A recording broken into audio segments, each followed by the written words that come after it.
Hey the YouTube, this is Gundu73, making another episode of Knife Talk, and today I'll be talking about CQI, which is Constant Quality Improvement. And that's an acronym Spyderco uses, but I think that it's applicable to knives in general. Now basically the philosophy is that instead of, say, having, one knife design, and then introducing a second design later, or just a new design, which is like a quantum leap forward in terms of fixes, a lot of fixes, that you're basically just making small tweaks ever so often to the knife to slowly change it over time. An example would be one that I don't have, would be like the Spyderco Delica, or the Native. Look at the Native, right? The Native is in its 5th generation. They've just been constantly improving it. They released they had the Native 1, which is the FRN, and then they had the Native 2, which I think was a stainless steel handle, and then they had the Native 3, which is like the 3D FRN handle, and then they had the Native 4, which was the carbon fiber handle, and now they have the Native 5, which is the G10 with the S35 VN.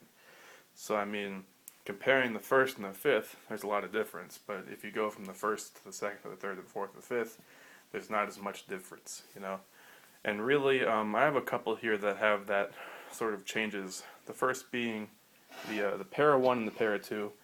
Obviously, it was funny because when this was first announced, I thought, well, the Para 1 is so sweet, how could they make it any better? But the refinements to the design that they made, like improving the self-close, the 4-way clip, the clip being a lower carry, making it a skosh bit bigger, rounding off that handle horn, making the tang up here and the blade hidden, flat hardware, pivot bushing, introducing the knife for like $40 less than this one was. Really, I haven't really picked up my Para 1 much at all. It's still a great knife in its own right, but compared to its 2nd generation brother, it's a lesser knife almost, in my opinion. I don't want to say that because it makes it sound bad, but to me the Para 2 is better. So, and then another example would be like the Chris Reeve Sebenza.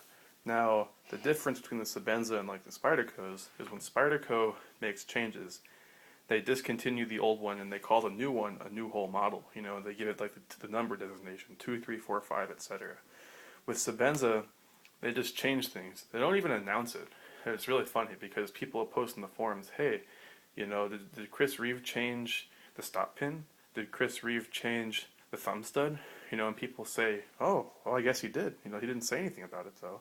He just changed it.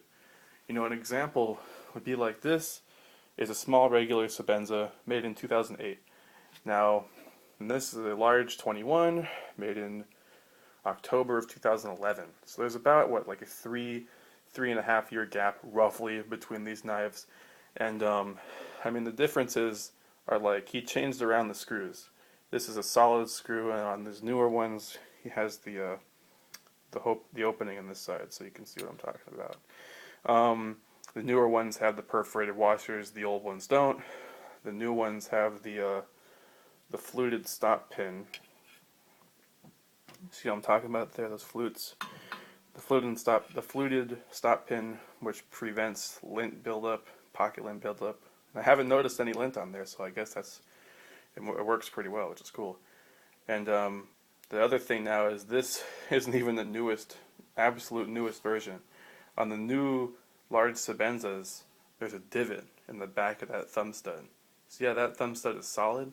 The new ones just have a divot. It's like a little, it's like it's concave. So I have no idea why. And then the other thing, there's no Idaho made. So I'm not sure why he does so many subtle changes. It might just be, I think on one hand, the stated reason is to keep ahead of the counterfeiters. So it's like the knife is always changing. So, the counterfeiters can't just tool up, and make a whole bunch because they're always changing. So that makes sense, I guess. But those counterfeiters are getting better though. It is kind of scary. How good the Sebenza counterfeits are getting. They're getting harder and harder to tell apart. But, because they might use a different screw, they might not have the Idaho made, they might not have the divot on the thumb stud or the fluted stop pin. Those are all things to look for. So I guess it's good that he's changing them. You know, some people would argue he's just doing it to make money, but I mean, when you consider how bad the counterfeit situation is getting, I can see why he's doing it. So thanks for watching, guys. I hope you found that video interesting and informative. Comments are more than welcomed. I love getting comments. Requests are welcome as well. And I'll see you guys on the next video. Bye.